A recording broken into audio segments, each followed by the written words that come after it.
एक दिन मुझसे किसी ने पूछा, दोस्ती और प्यार में क्या फ़र्क है। मैंने कहा, प्यार कहता है अगर तुझे कुछ हुआ तो मैं जिंदा नहीं रहूँगा। दोस्ती कहती है जब तक मैं जिंदा हूँ तुम्हें कुछ होने नहीं दूँगी।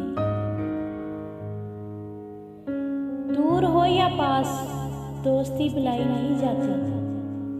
दूर हो या पास दोस्ती बुलाई नहीं जाती। जिस खुशी में दोस्त साथ ना हो वो खुशी मनाई नहीं जाती। ऐ खुदा तेरी अदालत में मेरी ज़मानत रखना, मैं रहूं या ना रहूं मेरे दोस्तों को सलामत रखना।